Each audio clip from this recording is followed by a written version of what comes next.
Hi everyone, मैं हूं संजय। मेरे चैनल बुद्धि ज्ञान पर आपका स्वागत है।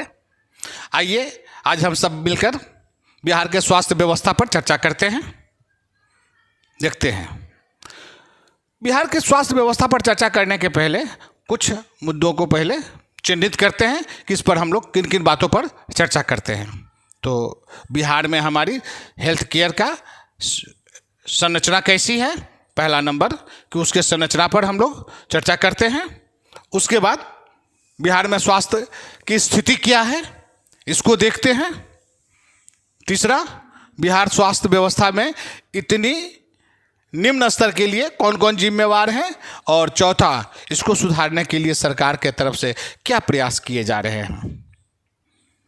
तो आइए देखते हैं बिहार के स्वास्थ्य व्यवस्था पर। शुरू करते हैं पहला मुद्दा, बिहार के हेल्थ केयर स्ट्रक्चर के बारे में। बिहार में 3 स्तरीय स्वास्थ्य व्यवस्था लागू है। प्राथमिक स्वास्थ्य केंद्र पर पहला प्राथमिक स्वास्थ्य केंद्र, दूसरा सामुदायिक स्वास्थ्य केंद्र, तीसरा विशेषीकृत सघन देखभाल केंद्र। यानी पहला primary health care centre PHC, दूसरा कम्युनिटी हेल्थ सेंटर CHC, और तीसरा super speciality intensive care centre. तो आइए देखते हैं कि प्राथमिक स्वास्थ्य केंद्र जो है हर एक 20,000 से 30,000 की जनसंख्या पर एक प्राथमिक स्वास्थ्य केंद्र बनाई जाएगी।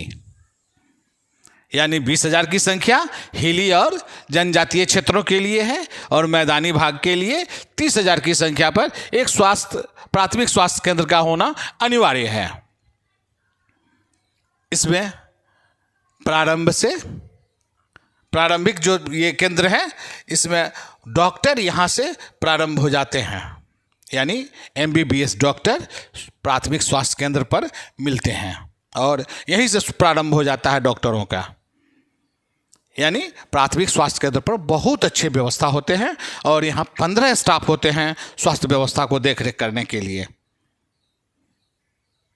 दूसरा CHC यानी सामुदायिक health care centre, community health care centre. ये 80,000 के संख्या से 1,20,000 की जनसंख्या पर एक CHC का होना अनिवार्य है। 80 उन लोगों के लिए जो हिली और जनजातीय क्षेत्रों में हैं, और 1,20,000 मैदानी क्षेत्रों के लिए। तो सबसे सर्वप्रथम देखते हैं कि यहाँ जो बिहार में स्वास्थ्य व्यवस्था है, इन सभी केंद्रों पर स्वास्थ्य व्यवस्था है, ये कैसा है। पूरे बिहार में ही स्वास्थ्य व्यवस्था का बहुत ही निम्न स्तर है। हाल ही में 2019 में नीति आयोग ने एक हेल्थ इंडेक्स जारी किया है, जिसमें 21 राज्य एवं 7 यूनियन टेरिटरी के राज्यों को लेकर एक इंडेक्स प्रकाशित किया है। इस 21 राज्यों में बिहार की स्थिति एक 20वां स्थान पे है।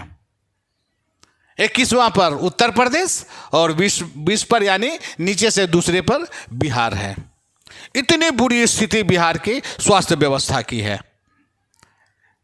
पहला नंबर जो है केरल का है, और बिहार जो है 20वें स्थान पर है। इसके कारण क्या है?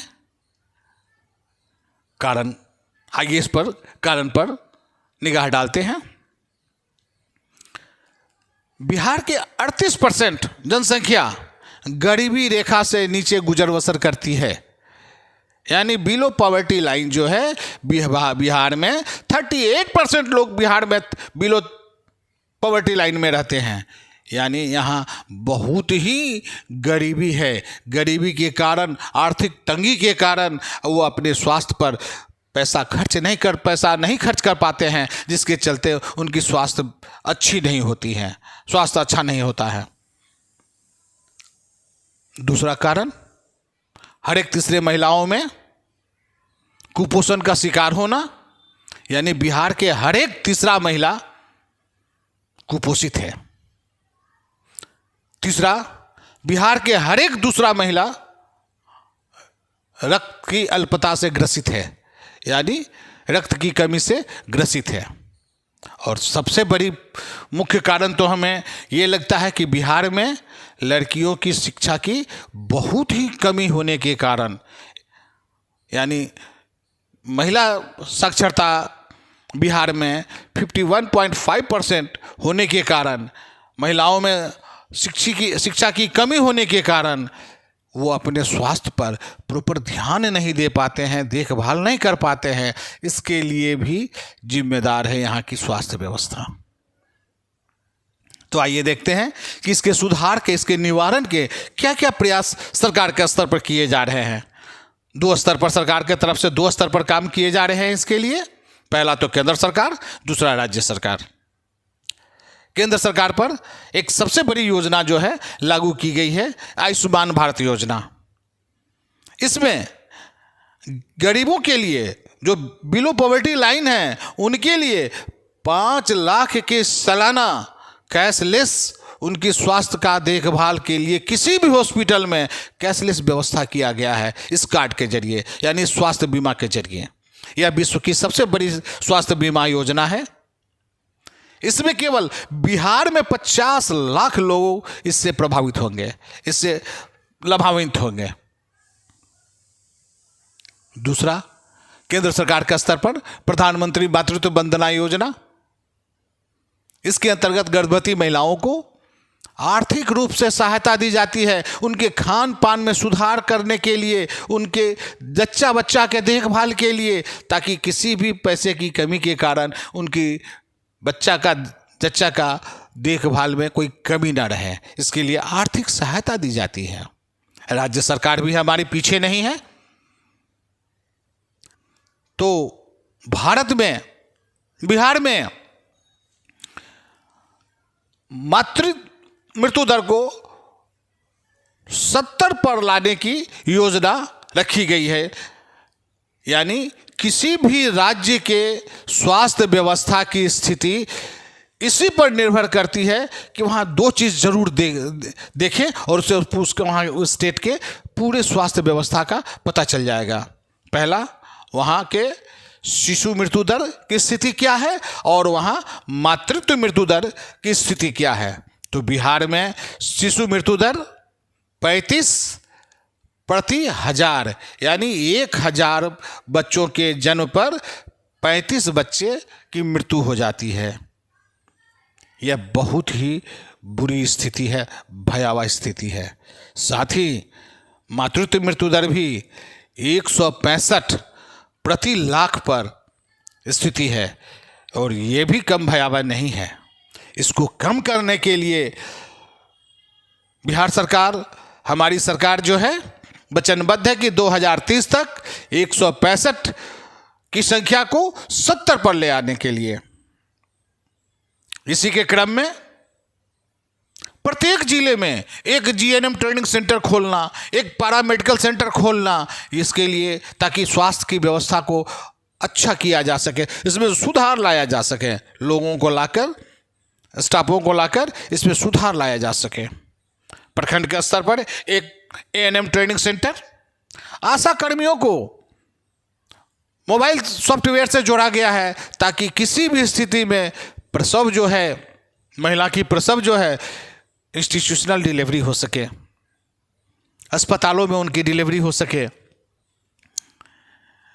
और बहुत से कई स्तरों पर काम किए जा रहे हैं। पहली बात तो बिहार में कोई भी सुपर स्पेशलिटी हॉस्पिटल नहीं थी सरकार के तरफ से आम जन लोगों के लिए।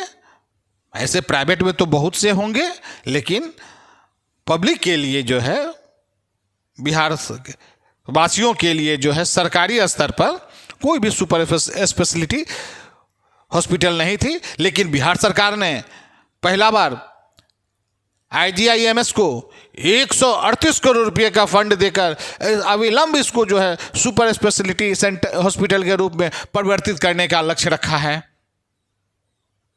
PMCH को तो विश्व का सबसे बड़ा हॉस्पिटल के रूप में तब्दील करने का ही बिहार सरकार का लक्ष्य है, ताकि बिहार वासियों को अच्छा से अच्छा स्वास्थ्य सेवा मिल सके।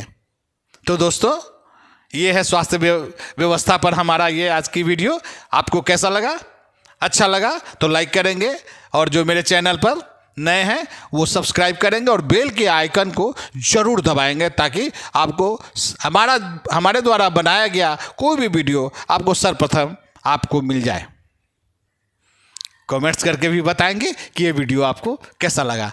धन्यवाद।